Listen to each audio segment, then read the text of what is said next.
¿Alguna vez te han ridiculizado personas que no tenían ni la menor idea de que tú tenías su futuro en tus manos? ¿Alguna vez te has quedado ahí sentado, en silencio, dejando que las burlas te cayeran encima mientras sabías que en cuestión de minutos todo iba a cambiar por completo? A mí me pasó, y lo que sucedió después dejó en shock a todos los que estaban en aquella sala, incluyéndome a mí mismo cuando lo recuerdo ahora. Mi nombre no importa para esta historia, pero lo que sí importa es lo que aprendí sobre el poder, el respeto y el juego peligroso que juega la gente cuando subestima a los demás. Esta es la historia de cómo dejé que terminaran de reírse antes de mencionar que iba a fusionar su división hasta hacerla desaparecer, y créeme, lo que vino después de ese momento cambió no solo sus vidas, sino la mía para siempre de maneras que nunca hubiera podido anticipar. Era un martes por la mañana, uno de esos días grises y sin nada especial que normalmente olvidarías en cuestión de horas,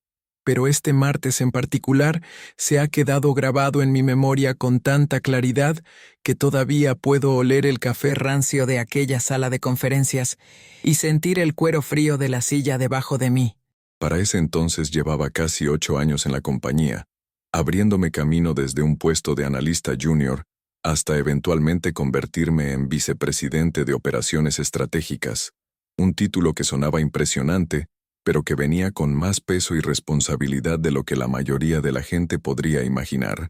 El viaje no había sido fácil, para nada, y hubo incontables noches en las que me cuestioné si el sacrificio valía la pena, si renunciar a fines de semana, días festivos y tiempo precioso con familia y amigos llevaría alguna vez a algo significativo. Pero seguí empujando hacia adelante, impulsado por algo más profundo que la ambición, algo que se sentía más como una necesidad de demostrar que el trabajo duro y la integridad todavía importaban en un mundo corporativo que muchas veces parecía recompensar lo contrario. La división de la que estoy hablando, aquella que pronto dejaría de existir, estaba ubicada en el 7º piso del edificio de nuestras oficinas centrales, un piso que había visitado innumerables veces a lo largo de los años, pero en el que nunca me sentí particularmente bienvenido. Se hacían llamar el Centro de Innovación, un título autoimpuesto que siempre me hacía sonreír internamente porque la innovación requiere más que solo terminología elegante y máquinas de café caras,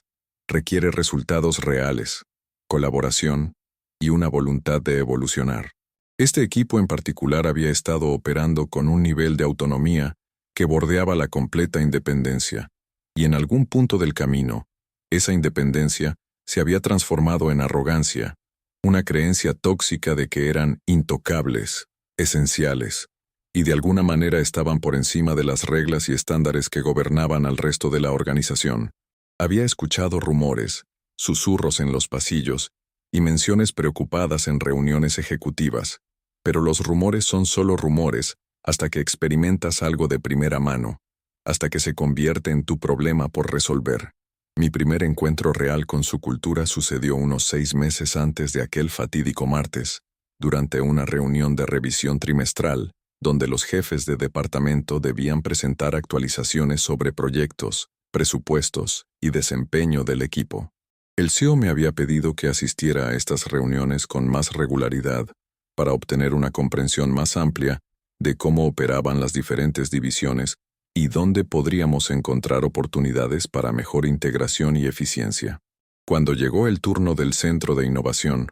su director, un hombre llamado Marcus que llevaba 12 años en la compañía y se movía con la confianza de alguien que creía ser irreemplazable, se levantó y ofreció lo que solo puedo describir como una actuación más que una presentación. Hablaba en términos grandiosos sobre disrupción y cambios de paradigma, usando palabras de moda que sonaban impresionantes pero significaban prácticamente nada cuando realmente analizabas la sustancia detrás de ellas. Lo que más me impactó no fue su estilo de presentación, sin embargo, fue la manera en que su equipo se comportaba durante la misma, las miradas cómplices que intercambiaban entre ellos, las sonrisas apenas reprimidas cuando otros departamentos hacían preguntas, y la atmósfera general de superioridad que colgaba en el aire como un perfume caro, abrumador e imposible de ignorar. Después de aquella reunión, me propuse aprender más sobre esta división, no porque tuviera alguna agenda en su contra,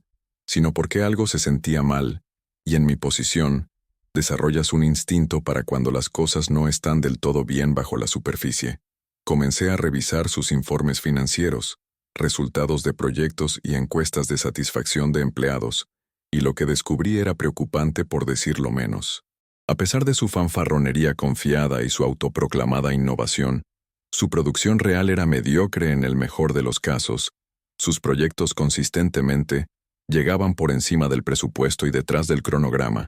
y quizás lo más revelador, su tasa de rotación de empleados era casi el doble del promedio de la compañía. La gente estaba saliendo de esa división tan rápido como podían transferirse a otros departamentos, y cuando comencé a conducir conversaciones tranquilas e informales con algunos de los que se habían ido, las historias que escuché pintaban un cuadro de un ambiente de trabajo que no era solo improductivo sino genuinamente tóxico, un lugar donde las ideas eran robadas sin dar crédito, donde los errores eran culpados a los miembros más nuevos o vulnerables del equipo, y donde cuestionar las decisiones del liderazgo era visto como un movimiento que limitaba tu carrera profesional. Pero me estoy adelantando, porque lo que realmente importa, de lo que esta historia trata verdaderamente, no es solo la disfunción corporativa o las fallas de gestión. Esas existen en todas partes si buscas lo suficiente. Lo que importa es lo que me pasó a mí personalmente en ese ambiente,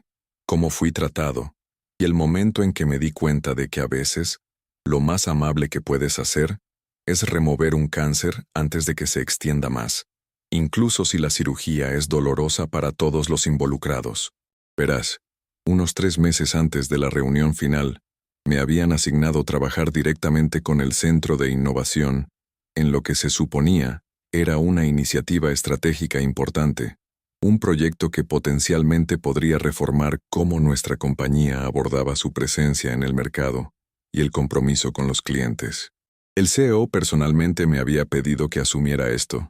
diciendo que confiaba en mi juicio y capacidad para trabajar entre divisiones, y acepté con genuino entusiasmo, porque todavía creía, ingenuamente quizás, que adultos profesionales podían dejar el ego a un lado y trabajar juntos por un objetivo común.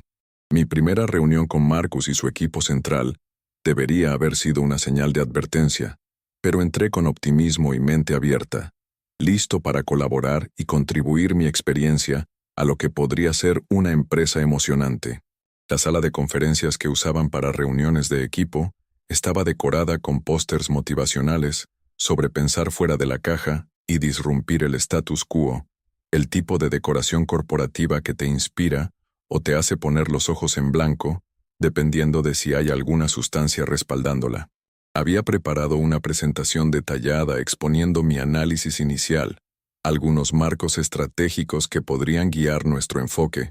y varias preguntas que pensaba que deberíamos abordar antes de seguir adelante. Mientras comenzaba a presentar, noté algo que hizo que mi estómago se apretara con incomodidad. Realmente no estaban escuchando. Marcus estaba revisando su teléfono. 2 de sus gerentes senior estaban teniendo una conversación susurrada sobre algo completamente no relacionado, y los demás estaban mirando fijamente en blanco o mirándome con condescendencia apenas oculta, como si mi presencia fuera una interrupción a su valioso tiempo, en lugar de una colaboración que deberían haber dado la bienvenida. Cuando terminé mi presentación y pedí sus opiniones, el silencio que siguió se sintió deliberadamente incómodo, estirado justo lo suficiente para hacerme sentir raro antes de que Marcus finalmente hablara con un tono que solo puedo describir como condescendiente, el equivalente verbal de darle palmaditas en la cabeza a alguien y decir, «Qué lindo, querida».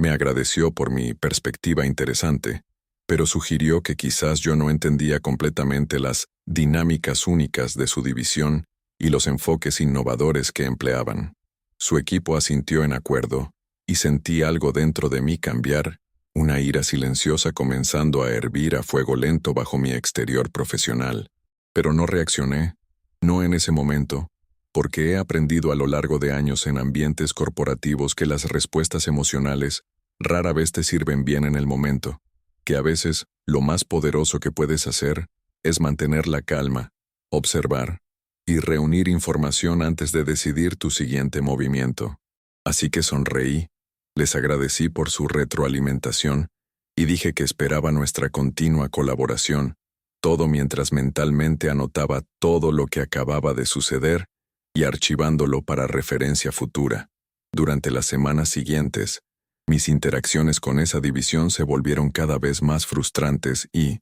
seré honesto, personalmente hirientes de maneras que los contratiempos profesionales no deberían ser, pero de alguna manera lo son cuando tocan tu sentido de competencia y valor. Cada sugerencia que hacía era desestimada o ignorada. Cada informe que enviaba era recibido con críticas que se sentían menos como retroalimentación constructiva y más como un intento de socavar mi credibilidad. Y en reuniones con otros ejecutivos donde se discutía el proyecto, noté que Marcus tenía el hábito de presentar ideas que yo había desarrollado como si fueran sus propios pensamientos originales, nunca reconociendo mi contribución o el trabajo que había puesto. Comencé a sentirme invisible, o peor,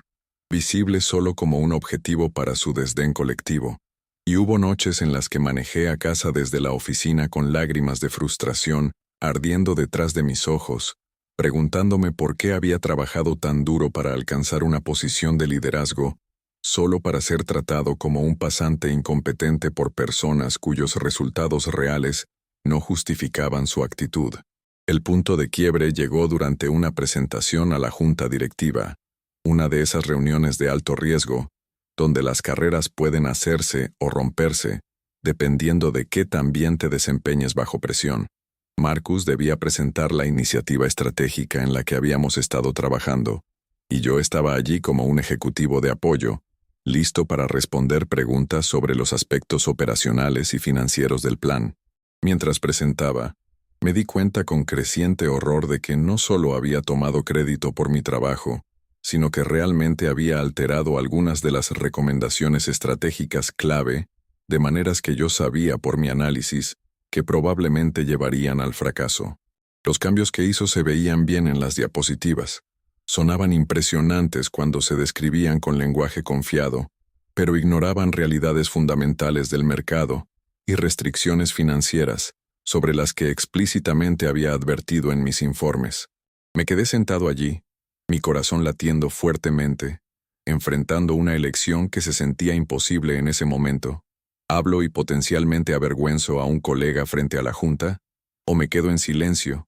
y dejo que una estrategia defectuosa siga adelante, sabiendo que cuando falle, la culpa probablemente será compartida por todos los involucrados, incluyéndome a mí? Elegí hablar, pero lo hice cuidadosamente, profesionalmente, enmarcando mis preocupaciones como preguntas en lugar de acusaciones, pidiendo a Marcus que aclarara ciertos puntos y explicara cómo se abordarían desafíos específicos. La mirada que me dio a través de esa mesa de conferencias era veneno puro, un destello de ira rápidamente enmascarado por su sonrisa practicada, y cuando respondió, su tono llevaba un filo que todos en la sala podían escuchar. Sugirió que quizás yo estaba siendo demasiado cauteloso, que la innovación requiere tomar riesgos, y que aquellos que no podían abrazar el pensamiento audaz podrían estar más cómodos con enfoques más tradicionales. Fue un despido, una disminución pública de mi experiencia y juicio,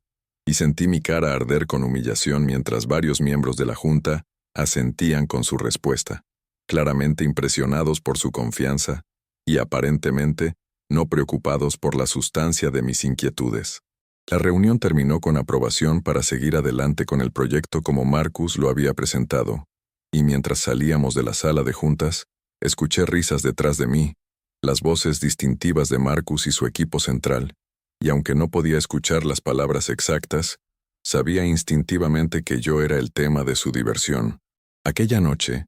hice algo que rara vez me permito hacer, dejé que sintiera el peso completo de la ira, frustración y dolor que había estado empujando hacia abajo durante meses. Me senté en mi oficina en casa, mirando todo el trabajo que había hecho, el análisis e informes que habían sido desestimados o robados, y tomé una decisión que cambiaría todo. Decidí dejar de intentar colaborar con personas que no tenían interés en la colaboración real, y en su lugar, haría lo que me habían contratado para hacer, lo que mi posición requería de mí, que era tomar decisiones estratégicas que sirvieran a los mejores intereses de toda la compañía, incluso cuando esas decisiones fueran difíciles y me hicieran profundamente impopular con ciertas personas. Comencé a trabajar en un análisis exhaustivo del Centro de Innovación, documentando todo lo que había observado y experimentado, reuniendo datos sobre su desempeño real versus su éxito autorreportado, y construyendo un caso que sabía sería innegable una vez que lo presentara a las personas correctas. La investigación que conduje durante las siguientes semanas fue minuciosa, y lo admito, algo catártica. Cada noche tarde pasada examinando hojas de cálculo e informes de proyectos, cada conversación con antiguos empleados que finalmente se sintieron lo suficientemente seguros para compartir sus experiencias, cada pieza de evidencia que confirmaba lo que había sospechado, todo alimentaba mi determinación de ver esto hasta el final, sin importar el costo personal. Lo que descubrí fue más allá del simple bajo rendimiento o mala gestión. Encontré evidencia de manipulación presupuestaria, donde los gastos estaban siendo desplazados entre proyectos para hacer que ciertas iniciativas parecieran más rentables de lo que realmente eran. Documenté instancias de preocupaciones de propiedad intelectual, donde ideas de otros departamentos estaban siendo rebrandeadas como creaciones del Centro de Innovación,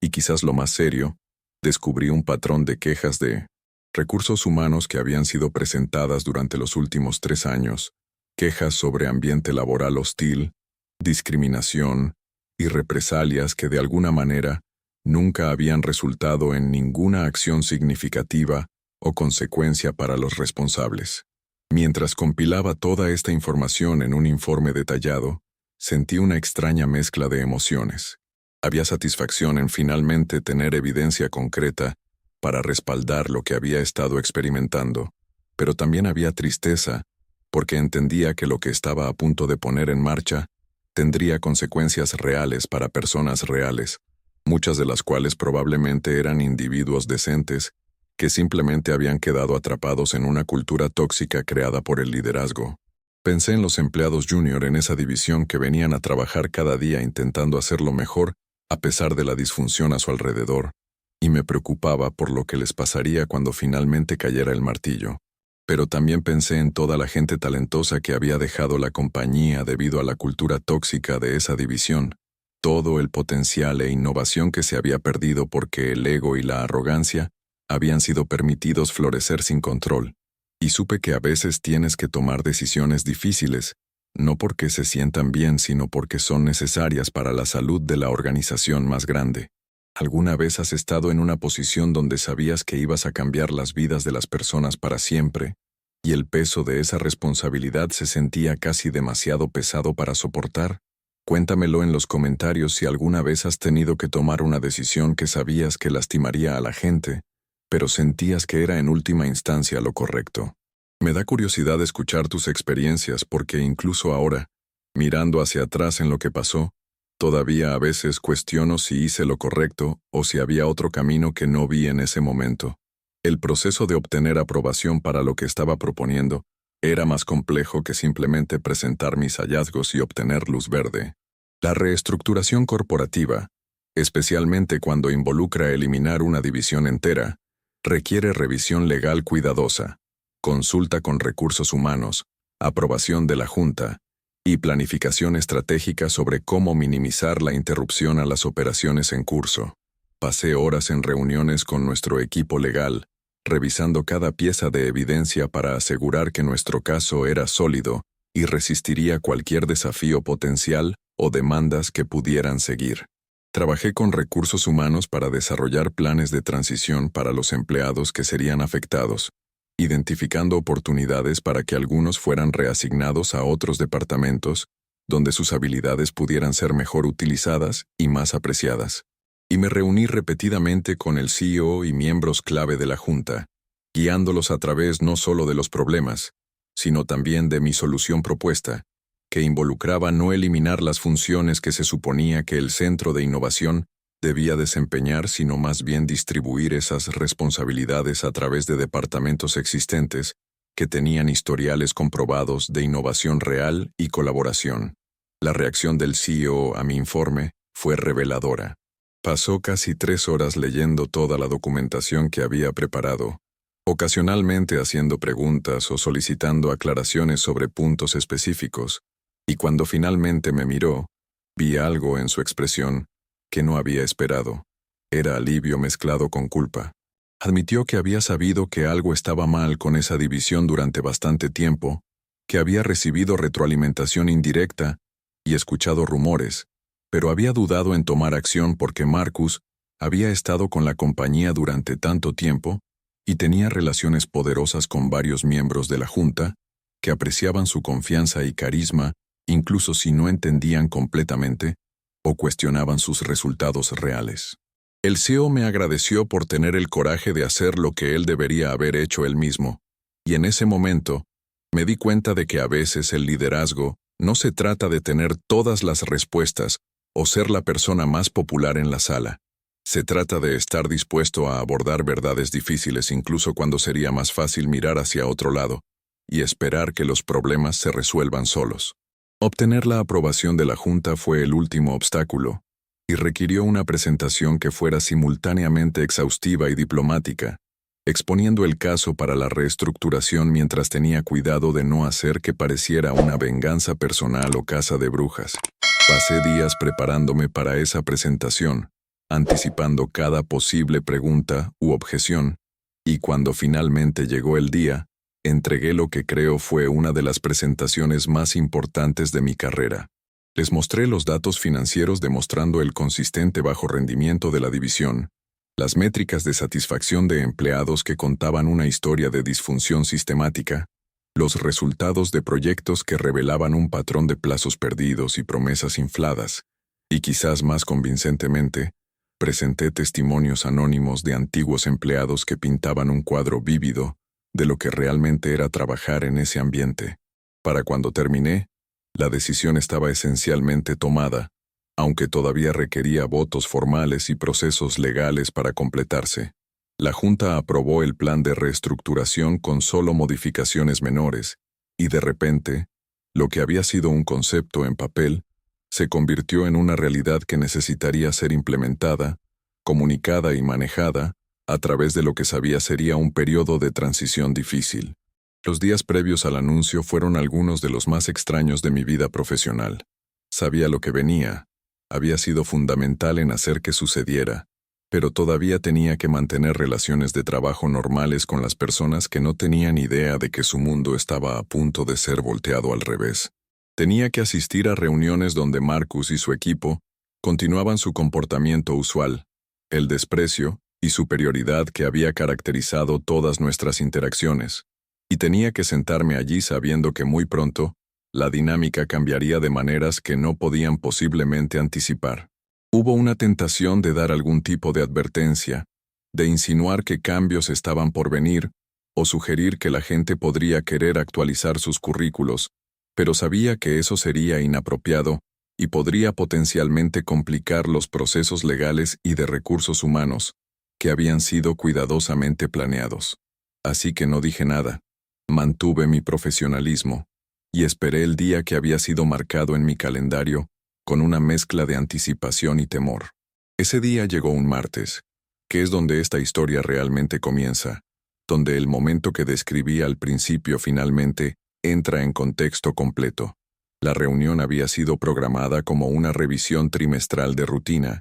el mismo tipo de reunión que habíamos tenido muchas veces antes, y no había indicación en la invitación del calendario o agenda de que algo inusual iba a suceder. Marcus y todo su equipo estaban presentes, unas 15 personas en total, reunidas en su sala de conferencias preferida, con los pósters motivacionales y la máquina de café cara, todos relajados y confiados, mientras esperaban que la reunión comenzara.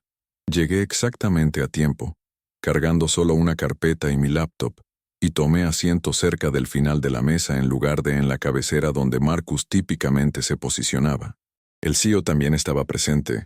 junto con nuestro director legal y el jefe de recursos humanos, una combinación que debería haber sido una señal de advertencia pero aparentemente no fue notada, o simplemente se asumió que era supervisión ejecutiva de rutina.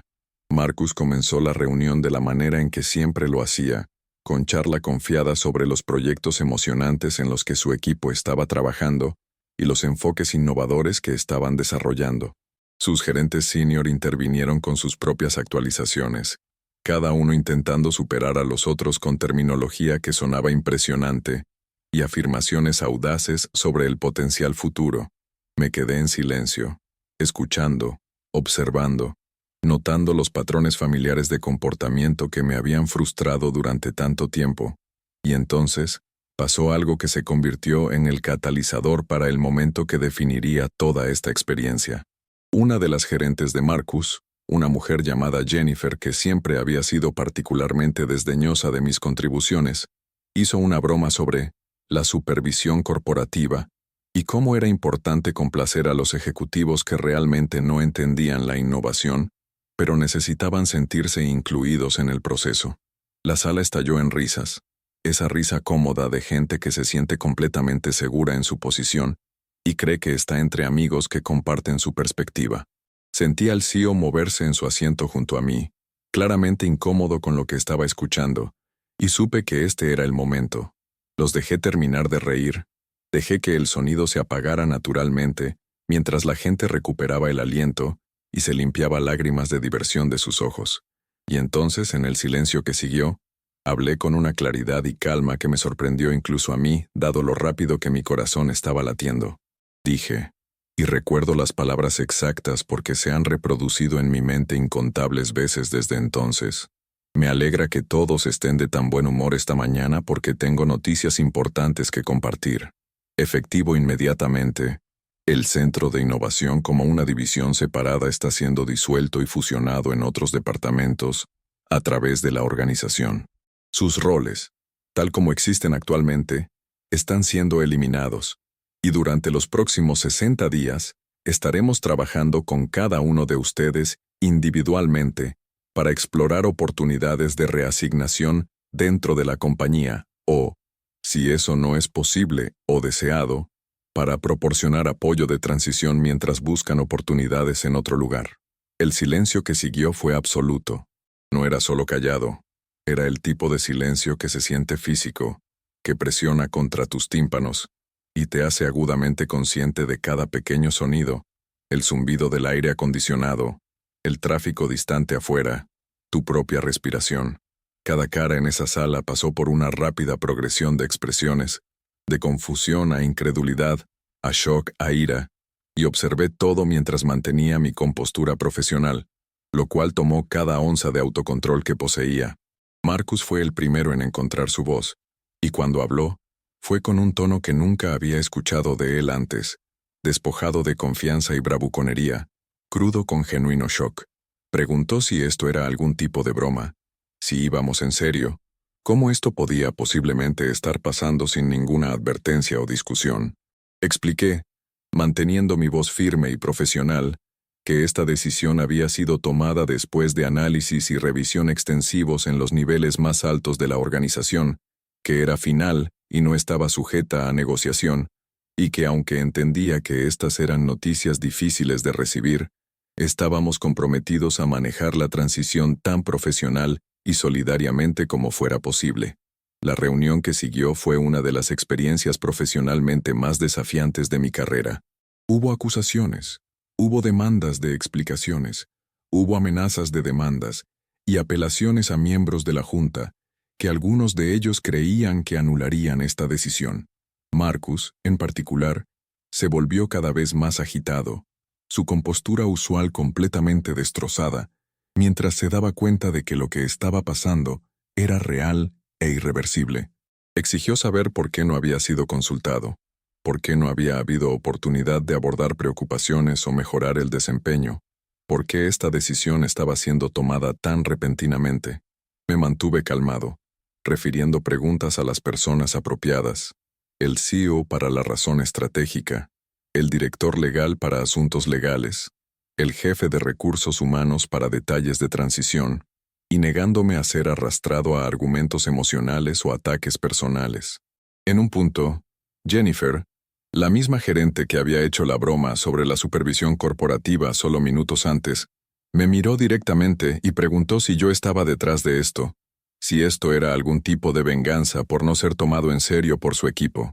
Sostuve su mirada y simplemente dije que esta decisión estaba basada en análisis objetivo de desempeño, cultura y ajuste estratégico, y que había sido aprobada en los niveles más altos de la organización, después de cuidadosa consideración de todos los factores. Mientras la realidad de la situación comenzaba a asentarse, la atmósfera en la sala cambió de shock e ira a algo más sombrío e incierto. La gente comenzó a hacer preguntas prácticas sobre paquetes de indemnización, sobre cómo se manejarían las referencias, sobre si realmente había oportunidades de reasignación, o si eso era solo lenguaje corporativo para «todos están siendo despedidos». El director de recursos humanos proporcionó información detallada sobre el apoyo que estaría disponible, los generosos paquetes de indemnización que habían sido aprobados, los servicios de recolocación que serían proporcionados, y el esfuerzo genuino que se haría para encontrar posiciones adecuadas dentro de la compañía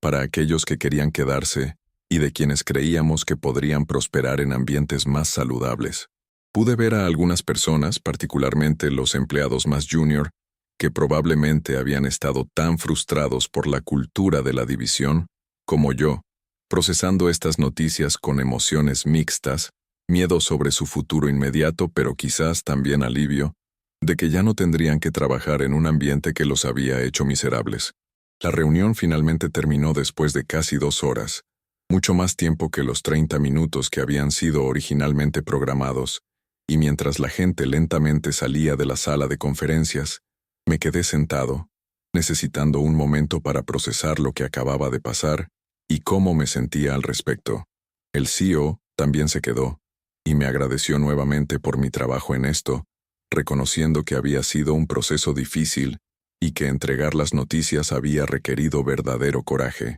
Pero su agradecimiento no me hizo sentir mejor en ese momento. Si acaso, me sentí exhausto y emocionalmente drenado, cuestionando si la satisfacción de finalmente abordar una situación tóxica valía el costo de saber que acababa de interrumpir fundamentalmente las vidas de 15 personas, algunas de las cuales probablemente no merecían lo que les había pasado, simplemente porque tuvieron la desgracia de trabajar bajo mal liderazgo. Durante los días y semanas siguientes, las repercusiones de ese anuncio se propagaron a través de toda la organización, de maneras que no había anticipado completamente. Algunas personas en otros departamentos que habían sufrido bajo la arrogancia del centro de innovación o habían perdido colegas talentosos debido a la toxicidad de esa división, me agradecieron privadamente y expresaron alivio de que la situación finalmente hubiera sido abordada. Otros, particularmente aquellos que habían sido amigos de Marcus o su equipo fuera del trabajo,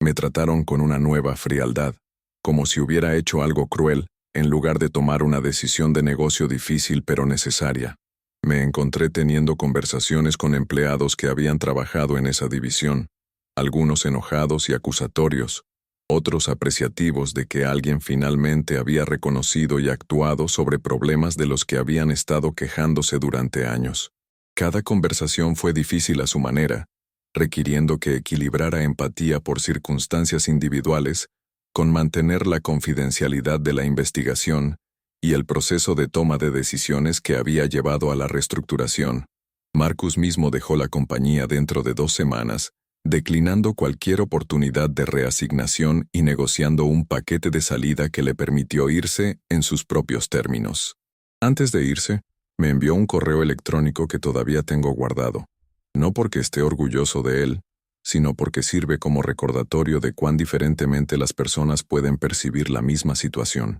En él, me acusó de venganza y maniobras políticas, afirmando que había orquestado la eliminación de la división porque no podía manejar trabajar con personas que desafiaban mis ideas y exponían mis limitaciones. Dijo que finalmente fallaría porque no entendía la verdadera innovación y había eliminado la única parte de la compañía que era verdaderamente visionaria. Leyendo ese correo electrónico, sentí una profunda tristeza,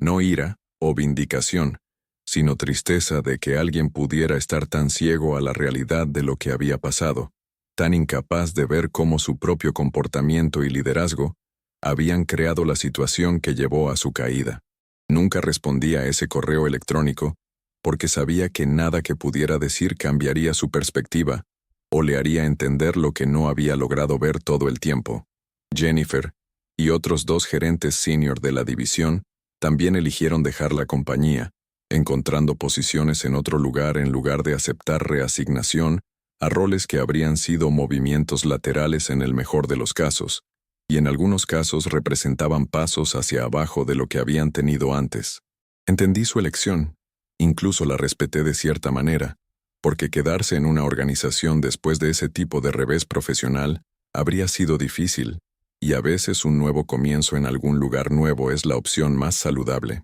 Pero varios de los empleados junior y de nivel medio de la división sí aceptaron oportunidades de reasignación, y con el tiempo, escuché de gerentes en sus nuevos departamentos que muchos de ellos estaban prosperando en ambientes donde sus contribuciones eran valoradas y sus ideas eran realmente implementadas en lugar de robadas o desestimadas. Esa retroalimentación me dio algo de consuelo, un sentido de que quizás la interrupción había creado oportunidad para personas que merecían mejor de lo que habían estado experimentando. El proyecto que Marcus había presentado a la Junta, el que había sido aprobado sobre mis preocupaciones, fue reasignado a un equipo diferente con instrucciones de conducir un análisis fresco antes de la implementación. Dentro de un mes, ese equipo regresó con recomendaciones que se alineaban casi exactamente con las preocupaciones que había planteado en aquella reunión de la Junta, y el proyecto fue sustancialmente modificado antes de seguir adelante. Cuando finalmente se lanzó 6 meses después, fue exitoso,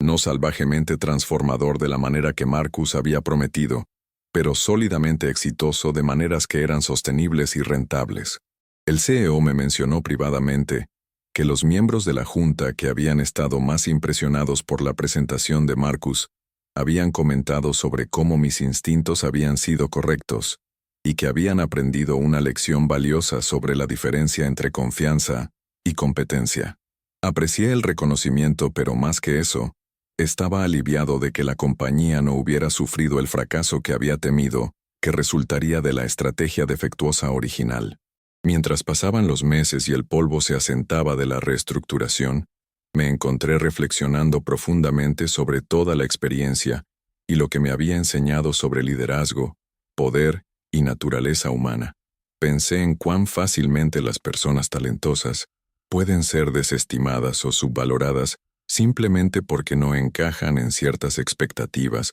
o no actúan con confianza de la manera que otros lo hacen. Pensé en cómo las culturas tóxicas pueden persistir e incluso prosperar en organizaciones cuando el liderazgo o no reconoce el problema o carece del coraje para abordarlo. Pensé en la responsabilidad que viene con tener poder sobre las carreras y medios de vida de las personas, y cómo esa responsabilidad debería tomarse en serio y ejercerse con fuerza y compasión. Y pensé en mí mismo, sobre la persona en la que me había convertido a través de esta experiencia, y si había manejado todo tan bien como podría haber, o si había cosas que haría diferente si me enfrentara a una situación similar en el futuro. Una cosa que aprendí a través de todo esto es que hacer lo correcto no siempre se siente bien. De hecho,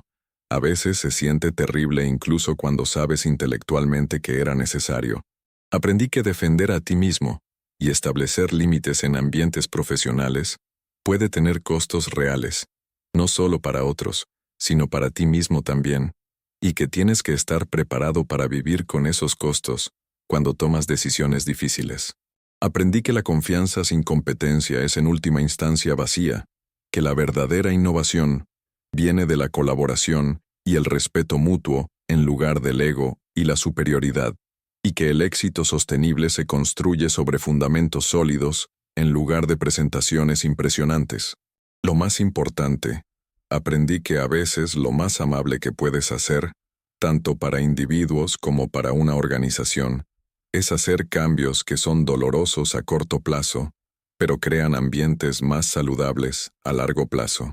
Mirando hacia atrás ahora en aquella mañana de martes cuando los dejé terminar de reírse, antes de entregar las noticias que cambiarían todo, todavía siento el peso de ese momento, la responsabilidad y la tristeza y la determinación todo mezclado. No me arrepiento de la decisión, pero tampoco la celebro, porque al final del día, Se trataba de abordar la disfunción, en lugar de lograr algún tipo de victoria personal. Las personas que perdieron sus trabajos ese día no eran villanos. Eran seres humanos con familias y cuentas y sueños. Y aunque algunos de ellos me habían tratado mal, no sentí alegría al interrumpir sus vidas. Lo que sí siento es un sentido de haber hecho lo que mi posición requería, lo que la organización necesitaba, y lo que en última instancia sirvió al bien mayor, incluso aunque vino a un costo personal para individuos específicos. Si te has quedado conmigo a través de toda esta historia, gracias por escuchar este relato complicado, desordenado y muy humano de dinámicas laborales y decisiones difíciles. Espero que te haya dado algo en qué pensar, ya sea sobre tus propias situaciones laborales, sobre cómo tratas a colegas en diferentes niveles de una organización, sobre la diferencia entre confianza y arrogancia, o sobre las responsabilidades que vienen con posiciones de liderazgo. ¿Alguna vez has estado en una situación donde te sentiste subestimado o no respetado en el trabajo? ¿Alguna vez has tenido que tomar una decisión que era correcta pero difícil, que servía al bien mayor pero causaba dolor a personas específicas? De verdad quiero escuchar tus historias y perspectivas en los comentarios abajo, porque este tipo de experiencias son tan comunes pero tan raramente discutidas abierta y honestamente. Si esta historia resonó contigo, si te hizo pensar diferente sobre las dinámicas laborales o te dio coraje para defenderte a ti mismo en situaciones profesionales donde has sido desestimado o subvalorado, por favor deja un like en este video. Tu participación ayuda a otros a encontrar estas historias y crea una comunidad donde podemos compartir nuestras experiencias y aprender de los desafíos y triunfos de cada uno. Y si quieres escuchar más historias reales, sin filtros, sobre las realidades complicadas de la vida profesional, sobre momentos que cambiaron todo, sobre decisiones que requirieron coraje y sabiduría, entonces por favor suscríbete a Yo Lo Viví y activa esa campanita de notificaciones. Este canal está dedicado a compartir experiencias humanas auténticas, el tipo de historias que no se cuentan en sesiones de capacitación corporativa o talleres de desarrollo profesional, pero que contienen las lecciones reales que necesitamos para navegar nuestras carreras y vidas con integridad y propósito. Recuerda, la próxima vez que alguien te subestime, deseche tus contribuciones, o te trate como si tu perspectiva no importara, que las personas que verdaderamente tienen poder no necesitan demostrarlo constantemente o disminuir a otros para sentirse seguros en su posición. El verdadero liderazgo se trata de crear ambientes donde todos puedan contribuir su mejor trabajo, donde el respeto fluya en todas direcciones y donde la confianza se gane a través de resultados en lugar de tomarse prestada a través de la arrogancia. Y a veces, el verdadero liderazgo significa tomar decisiones que te harán impopular, que te costarán relaciones, pero que sirven al bien mayor y crean organizaciones más saludables para todos los que permanecen. Gracias por ver, por participar y por ser parte de esta comunidad donde las historias reales importan y las voces auténticas son valoradas. Hasta la próxima vez, recuerda que tu verdad importa, tus experiencias tienen valor y tu voz merece ser escuchada. Dios te bendiga y nos vemos en el próximo video de Yo Lo Viví.